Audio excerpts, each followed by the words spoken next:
Okay, so today we're going to look at the dropped garter stitch. You can see an example here that I'm working on for a t-shirt, and you can see I've done some rows of garter stitch just to give it some structure, and then the drop stitch, and it does look really scary, but actually it's surprisingly easy. So I'll talk you through how I've done this one so far. Another piece that I've got here. So I'm working with this DK yarn, this Paintbox yarn. I'll leave a link for that below. You can work with any yarn you like. I just find that working with the cotton gives a little bit of slip, and that gives a nice structure to the drop stitch and allows it to move nicely. So I'm working on a 4mm needle, but you can certainly go up a size or two to give it a bit more drape if you're looking for a summery pattern. So it doesn't really matter how many stitches you work on. For this sample I've put 20 stitches on the needle, and what I have done is, just to save a bit of time, I've done 4 rows of garter stitch. Now the way we're working with this pattern is we're working in groups of 6 rows. So we're doing 4 rows of garter stitch, which is what gives me the structure on the t-shirt, and then row 5 is where things get a little bit different. So we're just going to knit our first stitch as we usually would.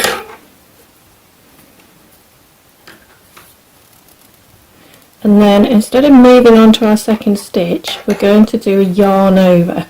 Now don't be scared of this, I've been terrified of doing this for ages, and it's actually really easy. So we take our yarn, instead of inserting it into the stitch, we literally wrap it around clockwise. So that is 1 yarn over, you've done it already, and 2 yarn overs. Okay, so you can see here you've got your first stitch, and then you've got 2 yarn overs. Then we go in and we knit our next stitch to secure those yarn overs, and then we do 1, 2 yarn overs. We go in and knit our next stitch,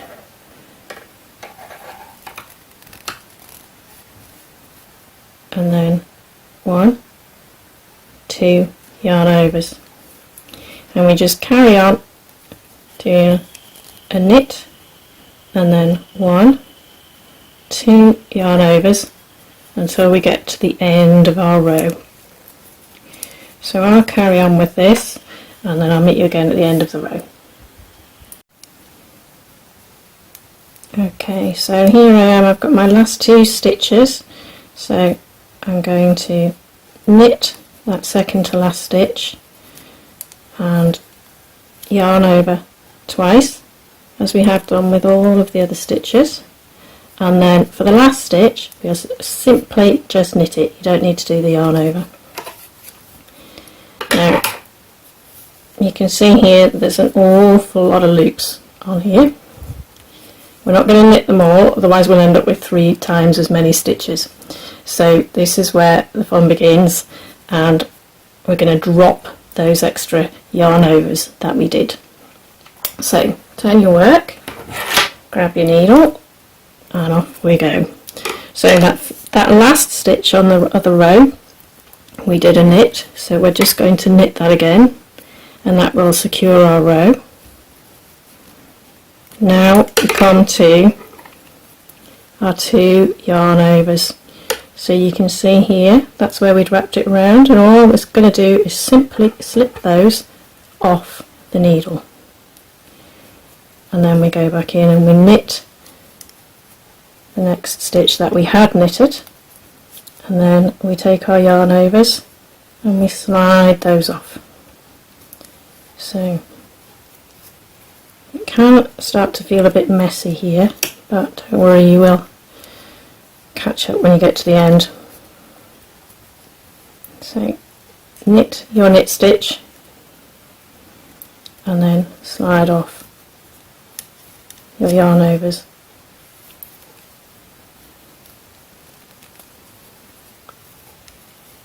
I don't think you need to be circle over here and insert your needle to slide them off. It is an easy way to do it, but you don't have to do it if you start to get a bit confused as to which are your stitches and which are your yarn overs. It can be just as easy to slide them off with your finger. So knit the knit stitch and then either use your needle or your finger to drop those yarn overs. Okay, drop those two.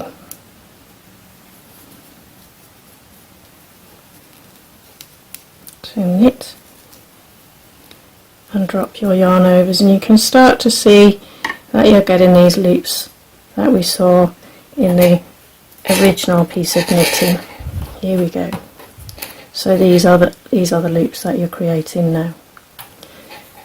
So as with all of the others, we just knit the knits and then slip these two, and I'll see you at the end of the row. Okay, so here we are towards the end of the row.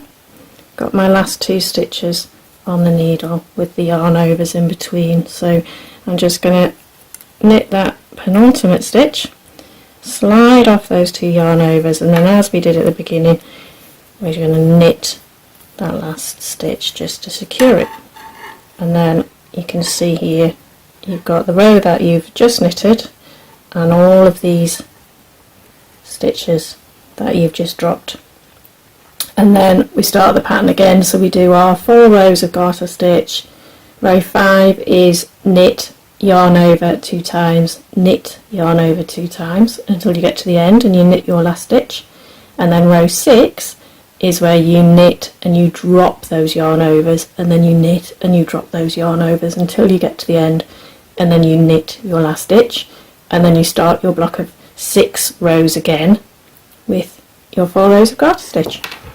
So hopefully you've enjoyed that, and you can get creative with lots of patterns. If you want to have a go at the t-shirt pattern that I'm working on here, I'll link to that below. It's nice and simple, really easy way to practice the stitch. Speak to you soon, bye.